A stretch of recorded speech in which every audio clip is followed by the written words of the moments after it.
అంటే ప్రతి సందర్భంలో కూడా మానవుడు జ్ఞానము కలిగి వివేకము కలిగి కొవ్వొత్తి వలె తన జీవితం కరిగిపోతుంది కనుక ఏ విధంగా దీన్ని సద్వినియోగం చేసుకోవాలనే ఆలోచన కలిగి ముందుకు కదలాలి, లేకపోతే నష్టపోతాడు. ఇది తెలుసుకోవాలి ఫస్ట్. ఇక ఈ మధ్యకాలంలోనే కాదు, 2012 యుగాంతం అని ఒక వార్త బయటకు వచ్చినప్పుడు ప్రపంచం కలవరపడింది. కరోనా సమయంలో ఇది ఒక భయానకమైన ఉగ్రత, ఇక ప్రపంచం ఇక్కడతో తుడిచిపెట్టుకుపోద్ది, ఈ వ్యాధి అందరినీ కబళిస్తుంది, చైనా అయిపోద్ది, ఇండియా అయిపోద్ది, ఆస్ట్రేలియా అయిపోద్ది, అమెరికా అయిపోద్ది అంటూ అత్యంత భయానకమైన వాతావరణాలు క్రియేట్ చేసి ఆ భయోత్పాతాన్ని ప్రజల మీదకి తీసుకొచ్చి ఇక అయిపోయిందన్నారు కరోనా టైంలో కూడా. అలాగే చాలా సందర్భాల్లో చాలా సంఘటనల్లో 2000లో అయిపోద్ది అన్నారు, 1990లో అయిపోద్ది అన్నారు, ఒక్కొక్కరు ఒక్కొక్క పుస్తకాలు రాశారు. అయితే ఇప్పుడు మరొక వార్త తెర మీదకి వచ్చింది. ఇప్పుడు ప్రజలు భయభ్రాంతులకు గురి కావడానికి లెవియథాన్ అని బైబిల్లో ఒక ఘట సర్పం గురించి వ్రాయబడింది. దాన్ని తెలుగు బైబిల్లో మకరము అన్నారు. మకరం అంటే మనకు తెలిసింది మొసలి అని. మకరం అంటే ఏం తెలుసు మనకి? మొసలని తెలుసు. కానీ బైబిల్ గ్రంథంలో వ్రాయబడినటువంటి ఆ ప్రత్యేకమైన ఆ జీవి, దాని పేరు లెవియథాన్. క్రూక్డ్ సర్పెంట్ అంటారు. క్రూక్డ్ సర్పెంట్ అంటే అదొక ప్రమాదకరమైన జీవి, అదొక భయానకమైన జీవి. అది దేవుని వలన సృష్టింపబడినటువంటి జీవి. అదొక సముద్ర జీవిగా ఉంది. అలాగే భూ వాతావరణంలో కూడా నివసించగలిగేటువంటి శక్తి కలిగి ఉన్నట్టుగా కొన్ని వచనాల్లో వ్రాయబడింది.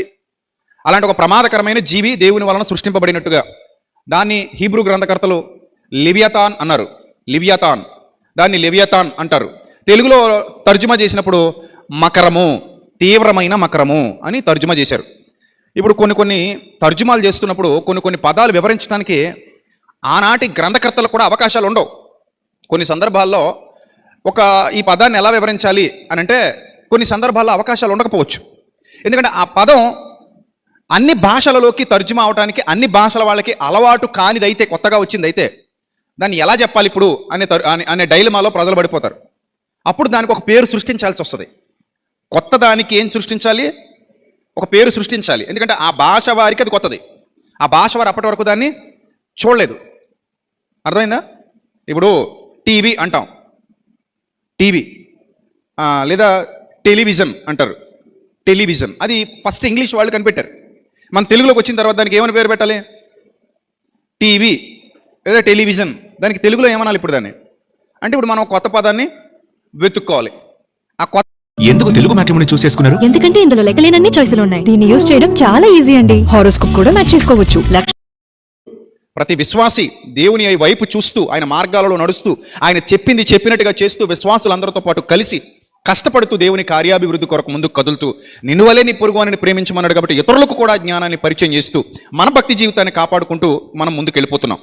అయితే ఇక్కడ మనం గమనించాల్సిన ఒక అద్భుతమైన విషయం ఏమిటంటే ఈ లెవియథాన్ అనే ఆ క్రూర సర్పం, మీరు ఆ ఊహా చిత్రాలు చూడొచ్చు స్క్రీన్ మీద. అదొక డ్రాగన్ లాగా, ఒక డైనోసర్ లాగా. ఆ లెవియథాన్ అనే ఊహా చిత్రం ఏదైతే ఉందో అది దాని మీద అగ్ని మండుతూ ఉంటుందని, దాని నోటి నుండి జ్వాలలు బయటకు వస్తూ ఉంటాయని. సో ఇలాంటివి చాలా ఉన్నాయి. అయితే గ్రంథంలో వ్రాయబడిన విషయం అయితే వాస్తవమే. గ్రంథంలో వ్రాయబడిన విషయం పచ్చి నిజం. దేవుడు వ్రాయించాడు. ఆ మాటలు ఉన్నాయి, యోబు గ్రంథంలో ఉన్నాయి ఆ మాటలు. అవి మనం చూస్తాం గ్రంథంలో. అవి వ్రాయబడిన సంగతులే, అవి అబద్ధాలు కాదు, నిజంగానే వ్రాయబడ్డాయి. అయితే అవి ఏంటి, వాటిని ఎలా అర్థం చేసుకోవాలి, వాటి వెనక దేవుని సంకల్పం ఏంటి, దాని గురించి ఎందుకు యోబుకి చెప్పాలనుకుంటున్నాడు? 40 అధ్యాయంలో కూడా యోబుకి చెప్తాడు, 41వ అధ్యాయంలో కూడా యోబు గారికి చెప్తాడు. అంతకు ముందు నుంచి కూడా దేవుని ఆలోచన ఏంటంటే యోబుకి అతని స్నేహితులకి ఆయనను గూర్చినటువంటి మిక్కిలి మెల్లనైన గుసగుస శబ్దం. అది ఏంటది? మిక్కిలి మెల్లనైన గుసగుస శబ్దము పాటిదే తప్ప ఆయన ప్రచండమైన మహాజ్ఞానాన్ని, దిక్కులు పెక్కటిల్లేటువంటి ఆయన అపారమైన శక్తిని గ్రహించగలిగేటువంటి స్థితి వాళ్ళకి లేదు, ఆ మట్టి మెదడుకి లేదు. దాన్ని అర్థం చేసుకోవడం ఈజీ కాదు. అంతెందుకు, ఇప్పటికే ఈ విశ్వాంతరాలలో బ్లాక్ హోల్స్ అనేవి ఉన్నాయి. బ్లాక్ హోల్స్ అత్యంత ప్రమాదకరమైనవి. బ్లాక్ హోల్స్ అంటే ప్రతి ఒక్కరూ వాటికి భయపడతారు. సముద్రంలో సుడిగుండాలకు, పెద్ద పెద్ద సుడిగుండాలకు నావికులు ఎలాగైతే భయపడతారు, ఎందుకంటే ఆ సుడిగుండంలో పడ్డామంటే ఇంక మళ్ళీ పైకి లేవడం అనేది ఉండదు, అంత అగాధంలోకి తీసుకెళ్ళిపోతుంది పెద్ద సుడిగుండం. అలాగే అంతరిక్షంలో కూడా అలాంటి సుడిగుండాల మాదిరిగా ఉండేటువంటి బ్లాక్ హోల్స్, చీకటి బిలాలు అంటాడు. వాటి గురించి కూడా యోధపత్రికలో చెప్తాడు. యోధపత్రికలో వ్రాయబడింది వాటి గురించి. అంతరిక్ష శాస్త్రంలో చెప్పబడేటువంటి సంగతులు ఇవి. చీకటి బిలాలు ఆ చీకటి బిలాలు ఎంత ప్రమాదకరమైనవో ఇప్పటికీ శాస్త్ర ప్రపంచం వాటికి భయపడుతూనే ఉంటుంది. వాటి గురించి ఇంకా సరైన ఇన్ఫర్మేషన్ లేదు. దేన్నైనా సరే లోపల అబ్జర్వ్ చేసేసుకోగలదు, దేన్నైనా మింగేయగలదు, దేన్నైనా లయం చేసేయగలదు, దేన్నైనా నాశనం చేసేయగలదు. మొత్తం సౌర కుటుంబాన్ని మింగేయగలిగేటువంటి బిలాలు ఉన్నాయి, చీకటి బిలాలు. ఇక వాటి గురించి ఆలోచించడానికి మట్టి మెదడు సరిపోదు. వాటి గురించి ఆలోచించడానికే మట్టి మెదడు సరిపోకపోతే దేవుని గురించి ఇంకెంత ఆలోచించగలం మనం అంటే ఆ దేవుని శక్తిని అర్థం చేసుకోవడం అంత ఈజీ కాదు. సో దీన్ని బట్టి మనం భక్తి పారవశ్యం ఎలాంటిదో, భక్తిలో ఉండడం ఎలాంటిదో మనం గమనించగలగాలి. దేవుడు అంటే ఏదో చిన్నోడు అన్నట్టు మనం చెప్తే నువ్వు అలా కూర్చుంటే అలాగా, ఇలా కూర్చుంటే ఇలాగ, మనం ఏదో గద్దిచ్చేస్తే అది ఖండించేస్తే అలా ఎప్పుడు దేవుని గురించి ఆలోచించకూడదు. అది దేవుడు అంటే మహాశక్తి, దేవుడు అంటే మహాశక్తి అంతే. ఆయన ఆత్మయ్య ఉన్నాడు, ఆయన ఒక పవర్ అంతే. అలాగే అర్థం చేసుకోవాలి తప్ప ఏదో మనం మన చేతిలో పెట్టేసుకోవచ్చు అన్నట్టుగా, మనది గదిలో బంధించేయచ్చు అన్నట్టుగా అనుకోకూడదు ఎప్పుడు కూడా. ఆకాశ మహాకాశములు నిన్ను పట్టజాలవు అన్నాడు సొలొమోను గారు. ఆకాశ మహాకాశములు సైతం నిన్ను పట్టజాలవు, నేను కట్టిన ఈ మందిరము ఎలాగూ పట్టును అంటాడు. రైట్. సో ఇవైతే వాస్తవాలు. అలాగే చాలామంది చరిత్రకారులు, పురావస్తు శాస్త్రవేత్తలు వాళ్ళ తవ్వకాల్లో కొన్ని శిలాజాలు కనుక్కున్నారు. అలాగే కొన్ని స్కెలిటన్స్ కూడా వచ్చాయి. ఆ స్కెలిటన్స్, ఆ శిలాజాలు ఏంటంటే ఇప్పుడు లేని ఒక జీవి ఒకప్పుడు ఉండేది, దాని పేరు డైనోసార్ లేదా డ్రాగన్. ఇప్పుడు లేదు కానది, కానీ ఒకప్పుడు ఈ భూమి మీద ఉండేది కాబట్టి ఆ ఎముకలు, వాటి తాలూకా శిలాజాలు, వాటి తాలూకా ఏవైతే ఉన్నాయో అవన్నీ కూడా మనకి తవ్వకాల్లో లభ్యమవుతున్నాయి. కొన్ని వేల సంవత్సరాల క్రిందట ఈ డైనోసార్స్ అంతరించిపోయాయి. కొన్ని వేల సంవత్సరాల క్రిందట ఈ జీవులు ఉండేవి, ఈ జీవులు భూమి మీద ఉండేవి, కానీ ఇప్పుడు లేవు. ఉండేవి అనడానికి ఏంటయ్యా మీ దగ్గర ఉన్న ఆధారం అంటే ఇదిగో మాకు దొరికినటువంటి ఈ త్రవ్వకాల్లో దొరికినటువంటి ఈ శిలాజాలు, తవ్వకాల్లో దొరికినటువంటి ఈ శిథిలాల్లో దొరికినటువంటి మాకు సంబంధించిన ఎముకలు కావచ్చు, ఇవన్నీ కూడా మేము కనిపెట్టాము అని చెప్పారు ప్రపంచానికి. వాటిని బట్టి కొన్ని మ్యూజియంస్లో కూడా ఇలాంటివి పెట్టడం మనందరికీ తెలుసు. హైదరాబాద్లో కూడా ఒక మ్యూజియంలో ఒక డైనోసార్ స్కెలిటన్ ఉంటుంది. సో ఇలాంటి స్కెలిటన్స్ ఎక్కడికక్కడ పెట్టి ఉండేవి, ఒకప్పుడు ఉండేవి అని ప్రపంచానికి చూపిస్తున్నారు, ప్రపంచానికి చెప్తున్నారు. అంటే డైనోసార్స్ అంతరించిపోయాయి, కానీ డైనోసార్స్ ఏం చేసేవి? ఈ భూమి మీద నివాసం చేసేవి, ఒకప్పుడు ఉండేవి. ఇది పచ్చి నిజం. రైట్. అయితే ఇప్పుడు మనం గ్రంథాన్ని పరిశీలన చేద్దాం. ప్రియమైన దేవుని ప్రజలారా జాగ్రత్తగా చూడండి. గ్రంథాన్ని జాగ్రత్తగా పరిశీలన చేస్తే బైబిల్ గ్రంథంలో దేవుడు యోబును ప్రశ్నిస్తున్నప్పుడు ఒక విషయాన్ని మాట్లాడతారు. అదేమంటే యోబు గ్రంథం 41వ అధ్యాయము. యోబు గ్రంథం 41వ అధ్యాయం అందరూ తీయండి. యోబు గ్రంథం 41వ అధ్యాయము. అంటే 39 నుంచి కూడా చాలా క్వశ్చన్స్ అడుగుతూ ఉంటారు ఆయన. అలాగే 38లో కూడా అంతరిక్షానికి సంబంధించినటువంటి కొన్ని క్వశ్చన్స్ ఉంటాయి. అది అంతరిక్షానికి సంబంధించి, తర్వాత జీవులకు సంబంధించి. ఆ తర్వాత 41వ అధ్యాయంలో నీవు మకరమును గాలముతో బయటికి లాగగలవా అంటాడు ఆయన. ఏమంటున్నాడు? నీవు మకరమును గాలముతో బయటికి లాగగలవా అన్నాడు. ఈ మకరమును గాలముతో బయటికి లాగగలవా అంటే మనం మొసలి అనుకుంటాం. ఆబ్వియస్లీ మకరం అనగానే మనకు తెలిసిందేంటి? మొసలిని గాలంతో బయటికి లాగగలవా అంటున్నాడు అని అనుకుంటాం. కానీ మనం హీబ్రూ ట్రాన్స్లేషన్లోకి వెళితే అక్కడ లెవియతాన్ అని ఉంటుంది.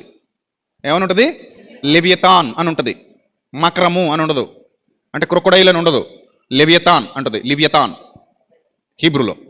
ఇక్కడ నేను ఇందాక చెప్పాను కదా, ట్రాన్స్లేషన్లో అన్నీ కరెక్ట్గా చెప్పడానికి కొన్ని సందర్భాలలో వీలు పడదు. అంతెందుకు, దీన్ని ఏమంటున్నాం మనం? Cell phone. తెలుగులో చెప్పండి, తెలుగులో అందరికీ తెలీదు. ఆకాశవాణి అంటే రేడియో, ఆకాశవాణి అంటే ఆకాశం నుంచి వినిపించే స్వరము. దానికి అలా ట్రాన్స్లేట్ చేసుకున్నాం మనం. అక్కడ రేడియో అన్నాడు చక్కగా, మనం ఏమన్నాం? ఆకాశము నుండి వినబడే స్వరము. అందుకే ఆకాశవాణి. మనకు అదే తెలుసు ఆ భాషలో. మన భాషలో ఇంక అంతకంటే లేదు, అందుకని అంతవరకు మనకు అర్థమయ్యే భాష. అలాగే చరవాణి అంటాం దీన్ని. ఏమన్నా షాప్ దగ్గరికి లేవండి ఒక మంచి చరవాణి ఇవ్వండి అంటే ఆడికి తెలీదు. అలాగంటే వాళ్ళకి అర్థం కాదు. కొన్ని మనకి తెలీదు, కొన్ని పదాలు మనకు అర్థం కావు. అంటే వాటికి ట్రాన్స్లేషన్లో ఏం చెప్పాలో కూడా తెలీదు. దీన్ని ఎలా ట్రాన్స్లేట్ చేయాలరా నాయన అనేది కూడా తెలీదు. అలా ఉంటాయి కొన్ని. సో అలాగా ఇప్పుడు ఈ లెవియతాన్ అనే దాన్ని మనకు అర్థమయ్యే భాషలో చెప్పడానికి, తెలుగు వారికి లేదా ఇతర భాషల వారికి అర్థమయ్యేలా చెప్పడానికి ఏమని ట్రాన్స్లేట్ చేశారు? మకరము అని ట్రాన్స్లేట్ చేశారు. సరే, దాని నాలుకకు త్రాడు వేసి లాగగలవా అన్నాడు. నాలుక త్రాడు అంటే తాడంటే ఒక పగ్గం అనుకోవచ్చు. పగ్గం వేసి లాగలేనంత పెద్ద నాలుక మొసలుకుంటుందా? చెప్పండి. పగ్గం వేసి లాగలేనంత పెద్ద నాలుక మొసలుకుంటుందా? ఉండదు. అంటే ఇదేదో పెద్దదే, మొసలి కంటే కూడా పెద్దదే. నెక్స్ట్, గాలం వేసి బయటికి లాగలేవా అంటే మొసళ్ళని ఆటలాడించేస్తున్నారు కదా. థాయిలాండ్లో మొసళ్ళతో ఫీట్లు చేస్తారు, దాంతో ఆటలాడిస్తారు, సర్కస్ చేసినట్టు చేయిస్తారు వాటితో. ఇంకా థాయిలాండే కాదు, చాలా దేశాల్లో ఉన్నాయి మొసళ్ళతో ఆటలాడించడం. ఒకడు ఆ మధ్య మీరు ఇంటర్నెట్లో వీడియో చూసి ఉంటారు, డైరెక్ట్ తల తీసుకెళ్ళి మొసల నోట్లో పెట్టి తీస్తుంటాడు, అది అలా పెట్టి కూర్చుంటుంది. మనకు భయం వేద్దరు, నాయన ఇలాగందంటే తలకాయ పుచ్చకాయలు పగిలిపోతారు నాయన, ఇంకెందుకు పని చేయను అనిపిస్తుంది. కాబట్టి ఇది ఓన్లీ మొసల గురించే చెప్పాడు అని అనుకోవడానికి లేదు ఇక్కడ. మకరం అన్నట్టు. తర్వాత చూడండి, నీవు దాని ముక్కుగుండా సూత్రము వేయగలవా అన్నాడు 2వ వచనంలో. నీవు దాని ముక్కుగుండా సూత్రం వేయగలవా, దాని దవడకు గాలం ఎక్కించగలవా. అంటే నువ్వు చేయలేవు, గలవా అని అడుగుతున్నాడు. అంటే అర్థం ఏంటి? నువ్వు చేయలేవు, నీ వల్ల కాదని చెప్తున్నాడు ఇక్కడ. అంతరిక్షం గురించి మాట్లాడినా, ఇతర జీవరాశుల గురించి మాట్లాడినా, ఎక్కడ మాట్లాడినా నీ వల్ల కాదు అనే విషయాలు చెప్తున్నాడు. ఆ తర్వాత అది నీతో ఏమైనా విన్నపాలు చేస్తుందా, నిన్నేమైనా అడుగుతుందా, అది నిన్నేమైనా రిక్వెస్ట్లు పెట్టుకుంటుందా, నీకు మృదువైన మాటలు నీతో బలుపుతుందా, నీవు శాశ్వతముగా దానిని దాసునిగా చేసుకున్నట్లది నీతో నిబంధన చేయునా. నిజమే, ఇప్పుడు శాశ్వతంగా దాసులుగా చేసుకునే అవకాశం ఉందా లేదా భూమి మీద చాలా జీవుల్ని? సింహం అంటే అడవికి రాజు, కానీ శాశ్వతంగా దాసుడిగా చేసుకున్నారా లేదా?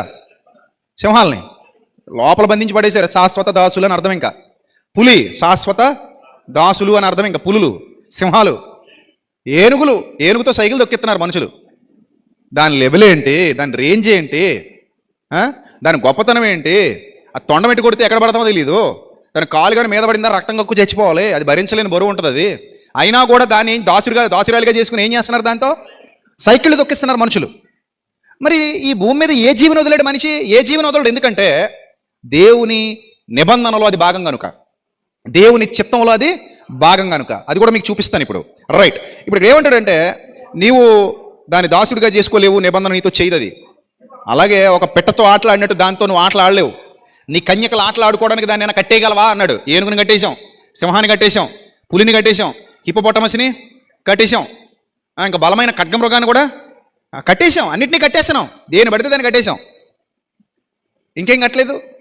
ఇంకేమున్నాయి గొప్ప జీవులు? పక్షులు, పెద్ద పెద్ద పక్షులు కట్టిపడేశాం, తోడేళ్ళు లోపల పడేశారు, ఎలుగుబంట్లు బంధించేశారు జూలో. తిమింగళాలను కూడా పట్టి తెచ్చేస్తున్నారు, పెద్ద పెద్ద తిమింగళాలను కూడా ఏం చేశారు, పట్టి తెచ్చేశారు. ఏం వదలలేదు, అన్నీ ఎట్టు జట్టు చుట్టి పడేశారు మనుషులు, అన్నింటినీ వశం చేసేసుకున్నారు. అందుకే ఇక్కడ ఏమన్నాడు, నీవు దాన్ని కట్టేయగలవా అని అడిగాడు. నీ కన్యకలు ఆడుకున్నట్టుకే దానిని కట్టివేసేదవా అంటే నీకు ఆ శక్తి ఉందా అని అడుగుతున్నట్టు ఇక్కడ. బాగా గమనించండి, నీకు ఆ శక్తి ఉందా అని దేవుడు అడుగుతున్నాడు. అలాగే బెస్తవారు దానితో వ్యాపారం చేయుదురా, వారు దానిని తునకలు చేసి వర్తకులతో వ్యాపారం చేయుదురా అని అన్నాడు. దాని ఒంటి నిండా ఇనుప శూలములు గుచ్చగలవా అన్నాడు. దాని ఒంటి నిండా ఇనుప శూలములు గుచ్చగలవా. ఇనుప శూలాలంటే ఎంతెంత ఉంటాయి, చాలా పెద్దగా ఉంటాయిగా. అవి గుచ్చలేవా? అండ్ మొసలకు గుచ్చలేమా? మొసలకి ఎందుకు గుచ్చలేము, గుచ్చేయచ్చుగా. అది ఎంత పెద్ద మొసలైనా గుచ్చొచ్చు. దాని ఒంటి నిండా ఇనుప శూలములు గుచ్చగలవా, దాని తల నిండా చేప అలుగులు గుచ్చగలవా, దాని మీద నీ చెయ్యేసి చూడు, దానితో కలుగు పోరు నీవు జ్ఞాపకము చేసుకునే ఎడల నువ్వు చేయి కూడా వేయలేవు అన్నాడు. అంటే ఏదో ఉంది మొత్తం మీద, ఇదేదో భయానకమైనదే ఉంది అని మనకు అర్థం అవుతుంది చదువుతుంటే. అమ్మో దాని మీద చేయి కూడా వేయలేవు, నువ్వు వేసి చూడు ఎలా ఉంటుందో అన్నాడు. దాన్ని చూచుటకు మనుష్యులు దాన్ని చూచినప్పుడట, అరే దీన్ని మనం ఏదో రకంగా వశం చేసేసుకోవచ్చు అన్న ఆశ వదిలేసుకుంటారట. ఇదేని చూసి ఆశ వదిలేసుకున్నాం మనం ఇప్పటివరకు? కొదమసింహాలు, దీన్ని మనం కంట్రోల్ చేయలేం అని ఎవడన్నా అన్నాడు ఇటు మనిషి, కట్టిపడేశారు. మదపుటేనుగు మనం కంట్రోల్ చేయలేం అన్నాడా, మీదకి కూర్చున్నాడు, చంపేశాడు. అడవి పంది మనం కంట్రోల్ చేయలేమన్నాడా, ఒండుకు తినేస్తున్నాడు చాలామంది. ఏముంది ఇంకా జిరాఫీ, అది ఇంకా లోకువా. ఇంకేమున్నాయి చెప్పండి? ఖడ్గమృగాలను పట్టేశాడు, విష సర్పాలను పట్టేశాడు, కొండ చిలమలను పట్టేశాడు, ఆనకొండలను పట్టేశాడు, ఏ వదిలేడు, తిమింగళాలను పట్టేశాడు, ఏది వదల్లా. కానీ ఇక్కడ మాట్లాడుతూ దేవుడు అంటున్నాడు, దాన్ని చూచినప్పుడట మనుషులు దానిని వశపరుచుకొందుమన్న ఆశ వదిలేస్తారట. ఇంకా ఆశ ఉండదట. అమ్మో దీన్ని మనం వశం చేసుకోగలం, దీన్ని మనం కంట్రోల్ చేయగలం, దీన్ని మనం కట్టి బంధించేయగలం, దీన్ని మనం జూలో పెట్టేయగలం, లేకపోతే దీన్ని ఎక్కడైనా దాచగలం అన్న ఆశ మనుషులు ఏం చేస్తారట, వదిలేస్తారు అన్నాడు. దాని పొడ చూచిన మాత్రము చేతనే ఎవరికైనా గుండెలు అవిసిపోవును కదా. అంటే దాని పొడలు అలా ఉంటాయన్నమాట. పొడల వంటి ఒక జీవి, దాని నిండా అలాంటి పొడలు ఉన్నాయి.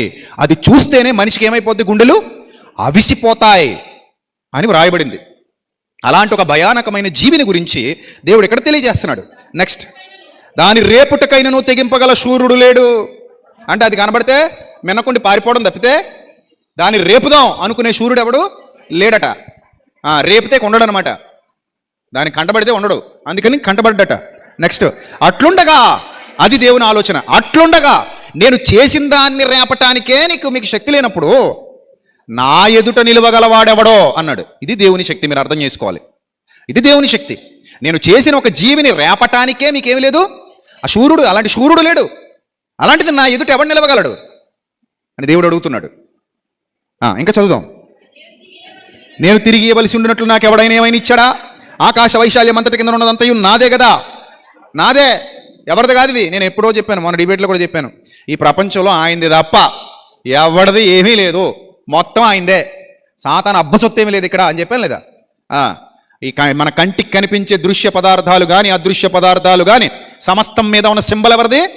దేవునిది. ఇది అర్థమైన వాడు జ్ఞాని. దేవునిది తప్ప ఈ ప్రపంచంలో ఏది అపవాదిది లేదు, వాడిది కాదు అసలు. దేని మీద వాడికి ఆధిపత్యం లేదు, అంతా మన తండ్రిదే, మన తండ్రి సొత్తు. రైట్ రైట్ చదువుదాం కిందకి. దాని అవయములను గూర్చేయనను, దాని మహాబలమును గూర్చేయనను, దాని చక్కని తీరును గూర్చేయనను పలుకక మౌనముగా ఉండను అని అన్నారు. ఎవడైనా దాని పైకవచమును లాగివేయగలడా అన్నాడు. మొసలి పైకవచాన్ని లాగేశారా లాగలేదా? ఎప్పుడో లాగేశారు. మొసలిని తినేస్తున్నారు. మొన్న మధ్య థాయిలాండ్ వెళ్ళినప్పుడు ఒక మార్కెట్లో నడుచుకుంటూ వెళ్ళిపోతున్నాం, చూస్తే పెద్ద రాడ్ కింద మంట, మొసలు తిరుగుతుంది ఇలాగా. వారిని మన చికెన్ ఇలా తిప్పుతారు మనోళ్ళు, కోణి గట్టి తిప్పుతారు ఇలాగా. ఈడేం తిప్పుతున్నాడు? పెద్ద మొసలు ఉంది, నాకంటే పెద్ద ఉంటుంది అది, దానికి కట్టి తిప్పుతున్నాడు. ఒక రాడ్కి గుచ్చేసాడు, దాన్ని లోపల నుంచి రాడ్ గుచ్చేసి తోకలోంచి వచ్చేసింది, తిప్పుతున్నాడు. చక్క తింటారు ఇప్పుడు ముక్క ముక్కలు కోసుకొని. అంటే లాగేశారు, లాగడానికి తినేస్తున్నారు. అంటే మకరం అంటే ఇప్పుడు ఏమని కాదని ఫిక్స్ అయిపోయాం మనం. ఇది మొసలు కాదు బాబు, మాకు అర్థమైపోయింది. మా తెలుగులో ట్రాన్స్లేషన్ చేసేటప్పుడు ఈ లివియతాన్ అన్న పదాన్ని ఎలా వివరించాలో తెలియక మొసలి మకరము అన్నారు తప్ప ఇదైతే వాస్తవానికి మొసలైతే కాదు. దాని అవయములను గూర్చేయనను, దాని మహాబలమును గూర్చేయనను, దాని చక్కని తీరును గూర్చేయనను పలుకొక మౌనముగా ఉండను. ఎవడైనా దాని పై కవచమును లాగివేయగలడా? దాని రెండు దవడల నడిమికి ఎవడైనా రాగలడా? తలబెట్టగలడా అనలేదు, మొసల నోట్లో తలబెట్టగలడా అనలేదు.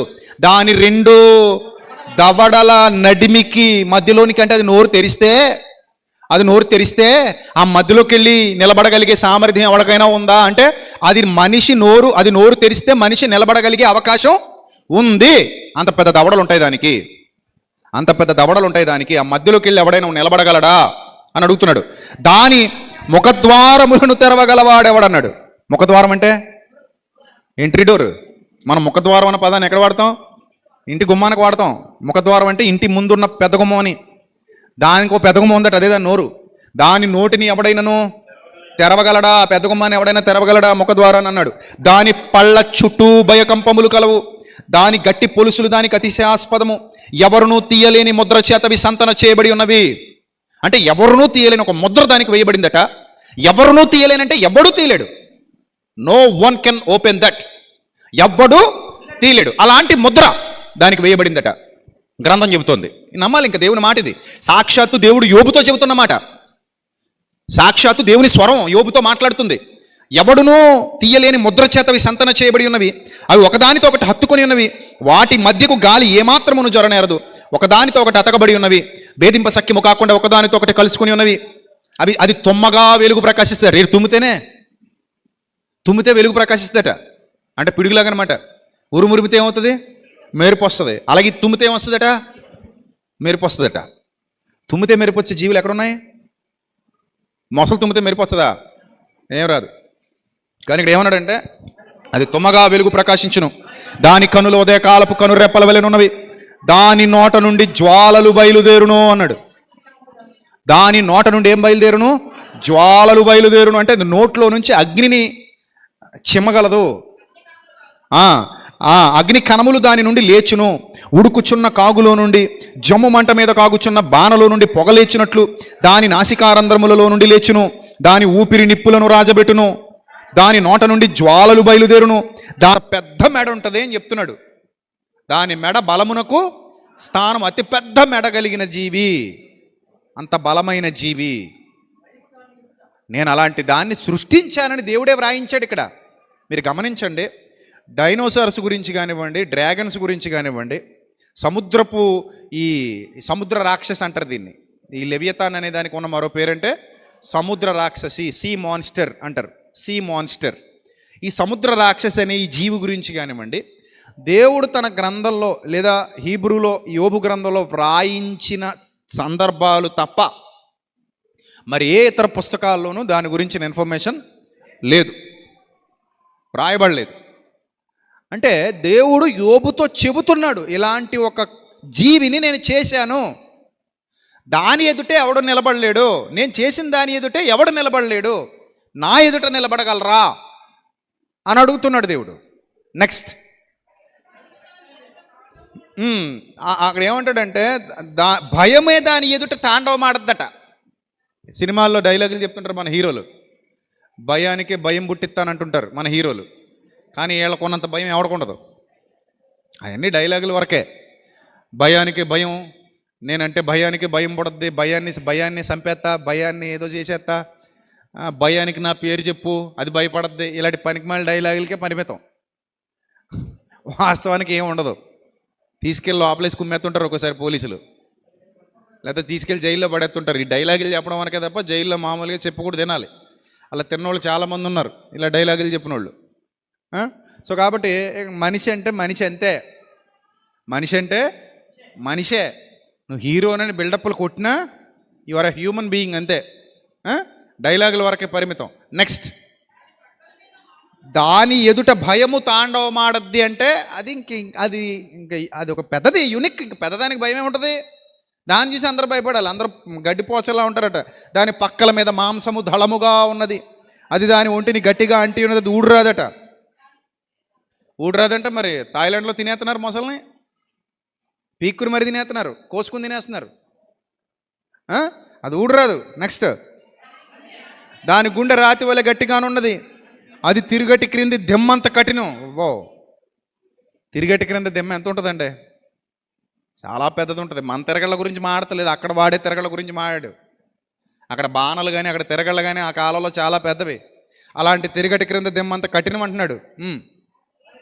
అది లేచినప్పుడు బలిష్ఠులే భయపడతారు, అధిక భయం చేత సొమసిల్లిపోతారు, మైమరిచిపోతారట. ఇంకా వాళ్ళు అది చెప్తున్నాడు ఇంకొక మాటలో చెప్పాలంటే. నెక్స్ట్, దాని చంపుటకై ఒకడు కత్తి తీయటం వేస్ట్, లోపలెట్టేయమంటున్నాడు.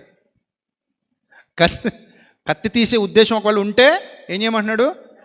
వేస్ట్ రనైనా కత్తిలేని దీకు లోపలేడేసుకో, గొలియాత్ కత్తి అయినా పనికిరాదు, లోపల పెడే, అది పని చేయదు అంటున్నాడు.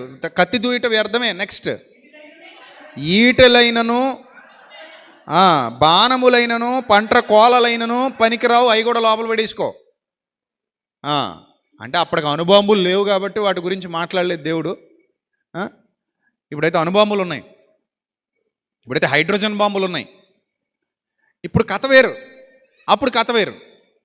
అప్పుడు హైడ్రోజన్ బాంబులు లేవు, అణుబాంబులు లేవు, ఏమీ లేవు. ఇప్పుడు మిసైల్స్ ఉన్నాయి, అప్పుడు మిసైల్స్ లేవు. ఇప్పుడు మీరు జొరాసిక్ పార్క్ కానీ ఇలాంటి డ్రాగన్ సినిమాలు ఏమైనా చూస్తే, డైనోసార్ మూవీస్ ఏమైనా చూస్తే, అందులో ఈ డైనోసార్స్ని చంపడానికి వాళ్ళు మిసైల్స్ వాడినట్టు, బాంబులు యూజ్ చేసినట్టు, ఈ గాడ్జిల్లా అని చాలా వచ్చినాయి సినిమాలు. నా చిన్నప్పుడు ఎప్పుడో జొరాసిక్ పార్క్ చూశాను, ఆ తర్వాత ఇంకా వాటి మీద ఇంట్రెస్ట్ పోయింది. సో అలాగా చాలా వచ్చాయి. అంటే పైనుంచి అవి వేయడం, వాటితో చంపేయడం, ఇలా హాలీవుడ్ వాళ్ళు సినిమాలు తీశారు. అప్పుడైతే ఇవే ఉన్నాయి, ఏమున్నాయి, ఈట్లు ఉన్నాయి, బాణాలు ఉన్నాయి, పంట్ర కోళ్ళు ఉన్నాయి, కట్టుకొని దూయడం వ్యర్థమే, అవేవి అక్కడికి రావు. అది ఇనుమును గడ్డిపోచగాను ఎత్తడనే పుచ్చిపోయిన కర్రలాగా ఎంచుతుందట. ఇనుముని ఎలా అంటదట? గడ్డిపరక అంటదట ఇనుముని. ఇది గడ్డిపరక ఇది అంటదట. ఎత్తడ తీసుకెళ్తే ఏమంటదట? ఇది పుచ్చిపోయిన కర్ర ఏంటదట. అంటే అంత పవర్ఫుల్ అంట, అంత పవర్ఫుల్ అంటున్నాడు. నెక్స్ట్, బాణము దానిని పారదోలజాలదు, వడిసెల రాళ్ళు దాని దృష్టికి చెత్త అన్నాడు. అంటే ఎవడిడు గొలియాతు పడిపోయాడు ఆ వడిసెల రాయికి. అందరినీ దద్దరలు కొట్టేసినాడు, ఇశ్రాయేలు అందరినీ దద్దరలు కొట్టినాడు. దేనికి పడిపోయాడు? వడిసెల రాయికి పడిపోయాడు. కానీ దీని ముందు ఆ వడిసెల రాయి చెత్త. చెత్త అంటే ఆ గొలియాతు కూడా చెత్తే. అర్థమైందా? నెక్స్ట్, దుడ్డు కర్రలు, గడ్డి పరకలు, అది ఒడిగా పోవచ్చుండి ఈటు చూసి నవ్వుతుంది. దాని క్రింది భాగములు కరుకైన చిల్పెంకుల్లా ఉంటాయి. అది బురద మీద నురిపిడి కొయ్య వంటి తన దేహమును పరుచుకును, బురద మీద ఉంటుందట. కాగు మసులునట్లు మహాసముద్రమును అది పొంగజేయును. ఇక్కడ వచ్చింది. ఈ చదివి హీబ్రూ లేఖనాలు చదివి అంటే సునామీలు కూడా దానివల్ల వస్తున్నాయి. అది సముద్ర అంతర్భాగాల్లో నివసిస్తుంది, అది ఇంకా చావలేదు. దేవుడు దాన్ని సృష్టించాడు. ఇంకొన్ని కథనాలు అయితే ఏదేను వనంలో ఆదాము అవ్వలను మోసగించడానికి వచ్చినటువంటి అది సర్పం లెవియతానే, అది ఆ సర్పమే. దాన్ని దేవుడు సంహరించాడు, కానీ ఇంకోటి దాన్ని సృష్టించాడు. ఇంకోటి కూడా ఉంది, అదేమి ఇదిగో యోబు గ్రంథంలో చెప్తున్నాడు దాని గురించి అనే వాదనలు రాసిన వాళ్ళు కూడా ఉన్నారు. అంటే క్లారిటీ లేదనమాట ఎవరికైనా, రాసుకుంటూ వెళ్ళిపోతున్నారు. ఇంకోటి ఉంది, దాని పేరు ఇది, దాని పేరు ఇది అనుకుంటూ. నెక్స్ట్, అది కాగు మసలునట్లు మహాసముద్రమును అది పొంగజేయును అన్నాడు. ఇప్పుడు మొసలు మహాసముద్రాన్ని పొంగజేయగలదా? మీరు చెప్పండి. ఒక మొసలికి మహాసముద్రాన్ని పొంగజేయగలిగేంతటి క్యాపబిలిటీ ఉందా? లేదుగా.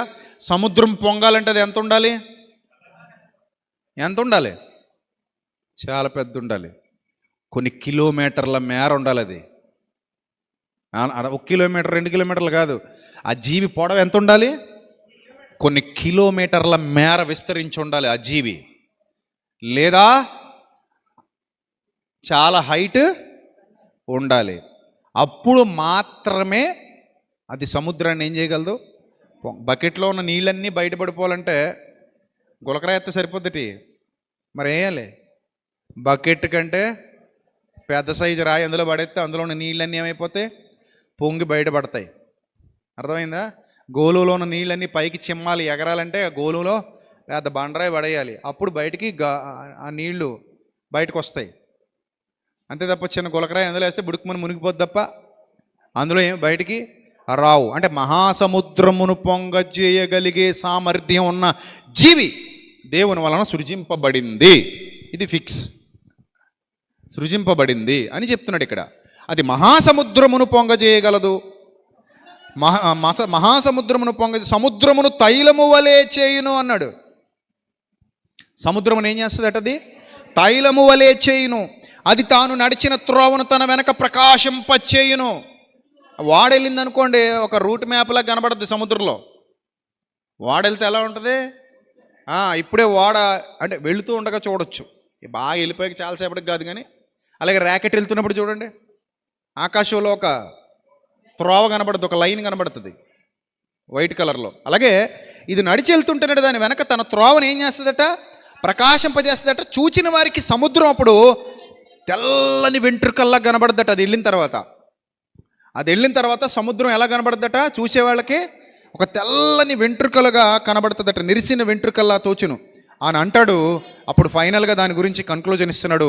అది భయము లేనిదిగా సృజింపబడింది నా వలన అన్నాడు ఆయన. దాన్ని ఎలా సృజించాను నేను? భయము లేనిదిగా సృజింపబడిను. భూమి మీద దాని వంటిదేదియూ లేదు. భూమి మీద దాని వంటిది ఏదియూ లేదు. అది గొప్ప వాటినన్నిటినీ తిరస్కరించును. గర్వించిన జంతువులు ఒకవేళ ఏమైనా ఉంటే, అది సింహం కావచ్చు, పులి కావచ్చు, చిరత పులి కావచ్చు, ఖడ్గమృగం కావచ్చు, మదపుటేనుగు కావచ్చు, తిమింగలం కావచ్చు, ఇంకోటి ఏదైనా కావచ్చు, గర్వించే జీవి ఏదైనా ఉంటే ఆ జీవులన్నిటికీ బాబటిది. దాని అర్థం అదే, ఆ జీవులన్నిటికీ ఇది రాజు. ఆ గర్వించే వాళ్ళందరికీ ఇది రాజు. అలాంటి ఒక పవర్ఫుల్ మాన్స్టర్, అలాంటి ఒక పవర్ఫుల్ సీ మాన్స్టర్ దేవుడి చేత సృజింపబడింది. దాని పేరే లెవియతాన్ అన్నాడు. లెవియతాన్. ఈవిడ ఏం చెప్తున్నారంటే, చాలామంది ఉగ్రత దినం రాబోతున్నప్పుడు ఆ సముద్రాంతర్భాగాలలో నివసిస్తున్నటువంటి ఆ లెవియతాన్ని దేవుడు బయటికి తీసుకొస్తాడు. దాని ద్వారా ఈ ప్రపంచ నాశనానికి దేవుడు తెరతీయబోతున్నాడు అనేది ఇప్పుడు వినిపిస్తున్నటువంటి వాదన. అయితే ఈ వాదనలో ఎంతవరకు నిజం ఉంది? నిజంగానే దేవుడు దాన్ని బయటికి తీసుకొస్తాడా? ఇప్పటికది జీవించే ఉందా? ఇప్పటికది బ్రతుకుందా అని అంటే ఖచ్చితంగా అలాంటి ఆధారాలు ఏవి ఇప్పటి వరకు ఎవరికీ కనబడలేదు. సముద్రంలో అగ్నిపర్వతాలు బ్రతలవడం, సముద్రంలో సునామీలు రావడం, సముద్రంలో భయంకరమైనటువంటి విపత్తులు కనబడడం, సంభవించడం జరిగాయి. తుఫాన్లు రావడం, ఇవన్నీ మనకు తెలుసు. సముద్రం అనేది ఈ భూమండలం కంటే కూడా ఎక్కువ ఉంది. 25% మాత్రమే మట్టి నేల ఉంది, 75% నీళ్లే ఉన్నాయి. అందుకే సముద్రాంతర్భాగాలలోకి వెళితే భయం పుడుతుంది. నిజం. అంతెందుకు, నేను కువైట్ దుబాయ్ వెళుతున్నప్పుడు ఫ్లైట్ ఒకసారి వాటర్ మీదుగా వెళ్తుంటుంది, అంటే సముద్రం మీదుగా వెళ్తుంటుంది. నేను కిందకు చూస్తున్నప్పుడు అనుకుంటాను, ఓ నాయన ఎక్కడ మట్టి కనబడట్లేదు. ఎంత చూసినా నీలం రంగులో నీళ్లు అలా పరిచినట్టు, ఇంకా ఆ విమానంలో చూస్తున్నప్పుడు ఎంత చూసినా నీళ్ళే కనబడుతుంటాయి. ఆ కిటికీలోంచి చూస్తుంటే కిందకి విమానంలోంచి, అమ్మో ఇంత పెద్దదా సముద్రం అనిపిస్తుంది. ఎంత పెద్దది ఉంది ఇంద్ర నాయన, ఏముంది ఇక్కడికి, ఎక్కడ కనబడతలేదు, ఎక్కడ మట్టి కనబడట్లేదు, నేల కనబడట్లేదు అనిపిస్తుంది. అంత ఎత్తులో నుంచి చూస్తున్నాడు, కొన్ని కిలోమీటర్ల హైట్లో నుంచి చూస్తున్నప్పుడు. అంటే అంత పెద్ద సముద్ర ప్రాంతం ఉంది, సముద్రం అనేది ఉంది భూమి మీద. అది ఎంత అగాధం, అది ఎంత లోతులో ఉంటుందో ఎవరికి తెలియదు, దాని గురించి ఇన్ఫర్మేషన్ లేదు. ఆ లోపల రకరకాల జీవులు ఉన్నాయి. ఇందాక మనం చూసాం కదా ఓవర్ ఫిష్ అన్నట్టు, ఇంకా అలాంటివి చాలా ఉన్నాయి. తిమింగలాలు కూడా, ఇంకా పెద్ద పెద్ద తిమింగలాలు ఉన్నాయి, పెద్ద పెద్ద తిమింగలాలు. ఇక అంతర్భాగాలలోకి వెళ్ళిపోతే ఆ లోపల చీకటి వలయం అనేది ఒకటి ఉంటుంది. సముద్ర అంతర్భాగాల్లోకి వెళ్ళిపోతే చీకటి, అదంతా చీకటి, అదంతా చీకటి. డార్క్ సీ అంటారు దాన్ని. డార్క్ సీ అంటే చీకటి సముద్రం, నల్లటి సముద్రం. ఇంకా అక్కడ ఏం కనబడవు, కంటితో చూడలేం. అక్కడికి సూర్యుని కాంతి కూడా వెళ్ళదు. అందుకే వాటిని అగాధము అన్నాడు దాన్ని. సూర్యుని కాంతి కూడా వెళ్ళనటువంటి అగాధం ఉంది. ఆ అగాధం లోపల ఏమున్నాయి అనేది ఇప్పటికీ ప్రపంచానికి తెలియదు. ఇదైతే ఒప్పుకోవాలి. ఆ అగాధం లోపల ఏమున్నాయి మనకి తెలీదు, ప్రపంచానికి తెలీదు. పోనీ వెళ్ళే ఛాన్స్ ఉందా? లేదు. అందరూ వెళ్ళలేరు అక్కడికి. మొన్న చూశారుగా, టైటానిక్ చూద్దామని కొంతమంది వెళ్తే ఏమైపోయారు? చనిపోయారు, తిరిగి రాలేదు. అలాగని మానవుడు వెళ్ళలేని అగాధ స్థలాలు కూడా ఉన్నాయి. ఇంకా అంత లోతుకి మనిషి వెళ్ళలేడు, మనిషి టెక్నాలజీ వెళ్ళలేదు. అంత లోతైన ప్రాంతాలు, అంత లోతైన స్థితి ఉంది, సముద్ర దిగంతాలు ఉన్నాయి. సో అక్కడ ఏ జీవులు ఉంటున్నాయి, ఏముంటున్నాయి, క్లియర్ ఇన్ఫర్మేషన్ ఇంకా మనుషులకి లేదు. కానీ ఇప్పుడు యోబు గ్రంథంలో చెప్పబడినటువంటి ఈ జీవి నిజంగా ఒకవేళ ఉంటే అది ఖచ్చితంగా దేవుని వలన బంధింపబడి ఉండాలి. కానీ మామూలుగా బయట తిరిగే పరిస్థితి అయితే ఉంటే గనక ఎపాటికే అది సమాజానికి, ప్రపంచానికి ఏమవ్వాలి? కనబడి ఉండాలి. అర్థమైందా? అది కానీ బయటకు వస్తే ఇంక మామూలుగా ఉండదు. ఒకవేళ నిజంగా ఉంటే మామూలుగా ఉండదు. కానీ వాటికి సంబంధించినటువంటి డైనోసర్స్కి సంబంధించినటువంటి శిలాజాలు ఇవన్నీ కూడా దొరకటం, ఆ తర్వాత మనుషులకి తెలిసింది, ఓహో డైనోసర్స్ అనేవి పూర్వం ఉండేవి, రాకాసి బల్లులు అని పేరు పెట్టారు తెలుగులో. ఏం బల్లులు? రాకాసి బల్లులు అని పేరు పెట్టారు, ఉండేవి అని. నిజానికి అవి ఇప్పుడుంటే మనిషి మనుగడ అసాధ్యం. అందుకే దేవుడు వాటిని ఏం చేయాలి? తీసేయాలి. అవి భూమి మీద ఉండటానికి వీలు లేదు. ఎందుకు లేదంటే ఒక మాట మీకు చూపిస్తాను, చూడండి జాగ్రత్తగా. ఆదికాండం 9వ అధ్యాయం మొదటి నుంచి చదువుదాం. నోవహు కుటుంబంతో దేవుడు ఏం చెప్తున్నాడు? ఆదికాండం 9వ అధ్యాయం మొదటి నుంచి. దేవుడు నోవహుతోనూ అతని కుటుంబంతోనూ ఏం చెప్తున్నాడు చూడండి. ఆశీర్వదించి మీరు ఫలించండి, అభివృద్ధి పొందండి, భూమిని నింపండి. మీ భయము, మీ బెదురు అడవి జంతువులన్నిటికీ, ఆకాశ పక్షులన్నిటికీ, నేల మీద ప్రాకు ప్రతి పురుగుకు, సముద్రపు చేపలన్నిటికీ కలుగును. అవి మీ చేతికి అప్పగింపబడి ఉన్నవి. ఇది దేవుడు చెప్పేశాడు. మనుష్యులతో దేవుడు చేస్తున్నటువంటి నిబంధన. మీ భయం కలుగుతుంది, మీ బెదురు కలుగుతుంది. వాటికి వేటికి కలుగుతుంది? అడవి జంతువులకు, ఆకాశ పక్షులకు, నేల మీద ప్రాకు ప్రతి పురుగుకి, సముద్రపు చేపలన్నిటికీ కలుగును. అవి మీ చేతికి అప్పగింపబడి ఉన్నవి. ఇక్కడ ఇంతవరకు మనం చదువుకున్న దాంట్లో దేవుడు మీ చేతికి అప్పగిస్తానన్నాడా? నువ్వు దాని మీద చెయ్యి కూడా వేయలేవన్నాడా? 41లో, యోబు 41లో చెయ్యి వేయలేవన్నాడు. ఇక్కడేమన్నాడు? నోవహుతో నీకు అప్పగించాను, మొత్తం అప్పగించాను. మానికి అధికారం ఇచ్చే సమయానికే దేవుడు సృజించినటువంటి దానిని దేవుడు నాశనము చేసి ఉండాలి, లేదా ఎక్కడో బంధించేసైనా ఉండాలి. ఈ రెండిట్లో ఏదోటి జరగకపోతే నోవహు కుమారులకి ఈ అధికారం ఇవ్వడానికి అవకాశం లేదు. ఆ జీవులు ఒకవేళ అంతరించిపోకపోతే భూమి మీద మానవ మనుగడ అసాధ్యం. అందుకే ఇప్పుడు మనం డైనోసార్స్ స్కెలిటన్స్ చూస్తున్నాం. ఒరిజినల్గా డైనోసార్ కానీ ఉందనుకోండి, మన వల్ల కాదు. ఇప్పుడంటే పోనీ పెద్ద పెద్ద బాంబులు మిసైల్స్ కనిపెట్టారు కాబట్టి కొంతవరకు కంట్రోల్ చేయొచ్చేమో, అది ఎంతవరకు వీలు పడుతుందో కూడా మనకి తెలీదు. దాని నోట్లో నుంచే అగ్ని బయటకు వచ్చే పరిస్థితి ఉన్నప్పుడు అగ్నికి ఇది ఎలా చచ్చిపోద్దని కూడా డౌట్ ఉంది. దాని నోట్లో నుంచి ఏం బయటకు వస్తుంది? అగ్ని బయటకు వస్తుందని రాయబడింది. ఒకవేళ నిజంగా అది ఫిజికల్గా జీవి ఇప్పుడు ఉంటే అగ్నికి ఇది చంపబడుతుందా? ఇది అణుబాంబు వేస్తే చచ్చిపోద్దా, లేకపోతే మిసైల్ వేస్తే చచ్చిపోద్దా, లేకపోతే ఇంకో బాంబుతో ఏమైనా దాన్ని చంపొచ్చా? ఇదో డౌట్ ఉంటుంది. సో ఇలా మీరు ఆలోచన చేసినప్పుడు అసలు ఎందుకు దేవుడు ఈ సందర్భాలు వ్రాయించాలి, సృజించిన సంగతిని ఎందుకు చెప్పాలి, ఆ సృజింపబడింది ఏమై ఉండాలంటే అదే బైబిల్ గ్రంథంలో దానికి సంబంధించినటువంటి ఒక రెఫరెన్స్ ఉంది చూడండి. కీర్తనల గ్రంథం 74 కీర్తన 12, 13, 14 వచనాలు. దీనికి కూడా హీబ్రూలో లెవియతాన్ అనే ఉంటుంది. ఈ రెఫరెన్స్లో ఇంగ్లీష్లో మీరు చూస్తే లెవియతాన్ అనే ఉంటుంది, హీబ్రూలో మీరు చూస్తే లివియతాన్ అనే ఉంటుంది. కీర్తన గ్రంథం 74 కీర్తన 12, 13, 14 వచనాలు. కీర్తనల గ్రంథం 74 కీర్తన 12, 13, 14 చదువుదాం. పురాతన కాలం మొదలుకొని దేవుడు నా రాజై ఉన్నాడు, దేశములో మహారక్షణ కలుగుజేయవాడు ఆయనే. నీ బలము చేత సముద్రమును పాయలు చేసితివి, జలములలో భుజంగముల శిరస్సులను నీవు పగులగొట్టితివి అన్నాడు. జలములలో ఉన్న ఏటటవి? భుజంగముల శిరస్సులను నీవు పగులగొట్టితివి. నెక్స్ట్, మకరము యొక్క శిరస్సును నీవు మొక్కలుగా కొట్టితివి, అరణ్యవాసులకు దానిని ఆహారముగా ఇచ్చితివి అన్నాడు. మకరము యొక్క శిరస్సును నీవేం చేసావంటున్నాడు? మొక్కలుగా కొట్టితివి అన్నాడు. అంటే ఇక్కడ హీబ్రూలో లెవియతాన్ అని ఉంటుంది. అంటే దానిని దేవుడు ఏం చేసేసాడట? మొక్కలు చేసేసాడు అని ఇక్కడ ఒక ఇన్ఫర్మేషన్ కీర్తనకారుడు ఇస్తున్నాడు పరిశుద్ధాత్మ ప్రేరణతో. అంటే అది మొక్కలు కొట్టబడి ఉండకపోతే నువ్వేమైపోతావు? మొక్కలైపోతావు. నువ్వు బతకలేవు ఇంక ఇక్కడ, నీ వల్ల కాదు. ఇల్లు కట్టుకుంటే తోక తగిలింది అనుకో, 10 అంతస్తుల భవంతి ఏమైపోద్ది? అని తోకతో కూల్చి పడేస్తుంది.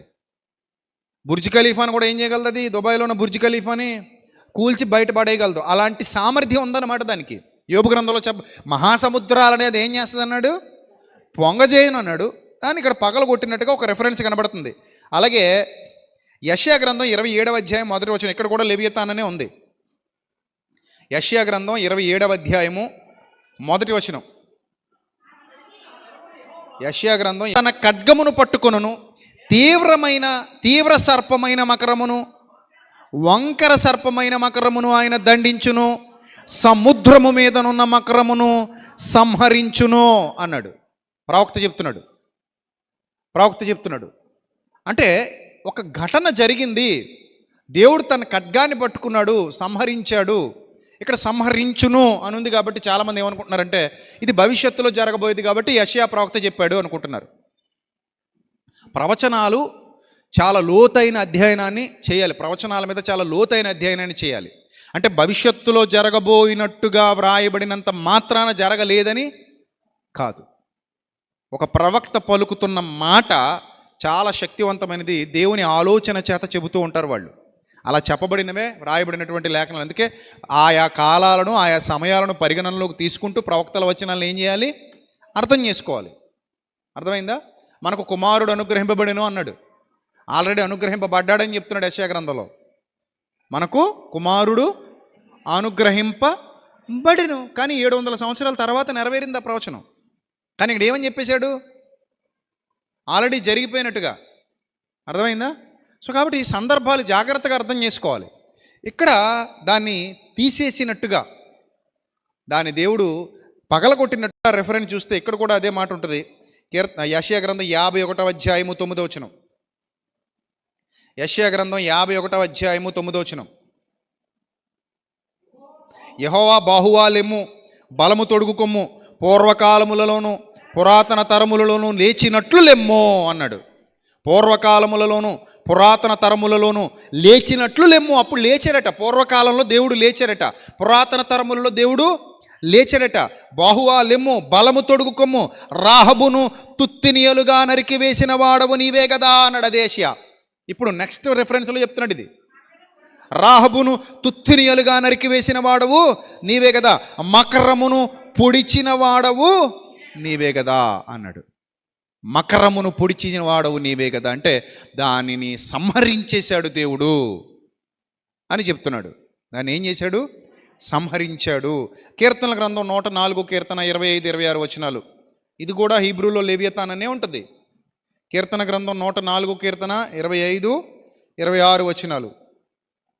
అదిగో విశాలమైన మహాసముద్రము, అందులో లెక్కలేని జలచరములు, దానిలో చిన్నవి పెద్దవి జీవరాశులున్నవి, అందులో ఓడలు నడుచుచున్నవి, దానిలో ఆటలాడుటకు నీవు నిర్మించిన మకరములున్నవి అన్నాడు. దానిలో ఆటలాడుటకు నీవు నిర్మించిన మకరములున్నవి. గనుక ఇప్పుడు బైబిల్ చరిత్రకారులు, హీబ్రూ పండితుల అభిప్రాయం ప్రకారం 2 వాదనలు వెలుగులో ఉన్నాయి. నెంబర్ 1, ఇప్పుడు అది లేదు, దేవుడు సంహరించేశాడు. నెంబర్ 2, ఉంది కానీ దేవుడు దాన్ని పైకి రానివ్వట్లేదు, దానికి ఎక్కడో అగాధ జలములను నిర్ణయించాడు, అవి అక్కడే ఉండాలి అని. ఈ 2 వాదనలో ఏ వాదన కరెక్ట్ అంటే సంహరించేశాడు, కనబడట్లేదు కాబట్టి, ఎక్కడా ఇంతవరకు కనబడలేదు కాబట్టి, వాటి శిలాజాలు మాత్రమే దొరుకుతున్నాయి కాబట్టి, వాటికి సంబంధించినటువంటి ఎముకలు పుర్రెలు మాత్రమే దొరుకుతున్నాయి కాబట్టి సంహరించేశాడు. ఓకే. లేదు, సంహరించలేదు, ఇంకా దేవుడు అగాధ జలములలో వాటిని భద్రం చేసి ఉంచాడు, ఏమో చెప్పలేం. ఒకవేళ భద్రం చేసి ఉంచితే ఏంటి నెక్స్ట్? వదులుతాడా? వదిలితే ఈ ప్రపంచం దానివల్ల నాశనం అవుద్దా? దానివల్ల నాశనం అవుద్దంటే మరి పంచభూతములు అగ్ని కొరకు నిలువ చేయబడ్డాయి, పంచభూతాలు మిక్కుటమైన వేండ్రంతో లయమైపోతాయి అనే సందర్భాన్ని ఎలా అర్థం చేసుకోవాలనేది ఇక్కడ ఇంపార్టెంట్. కాబట్టి నేను ఏమనుకుంటున్నానంటే, ఒక బైబిల్ అధ్యయనం చేసేవాడిగా, బైబిల్ పరిశోధకుడిగా నేనేమనుకుంటానంటే, వాటిని సంహరించేశాడు, అవి ఉనికిలో లేవు. ఎందుకంటే దేవుడు ఈ పంచభూతాలు లయం చేయాలనుకుంటే ఒక జీవి అవసరత ఆయనకు లేదు.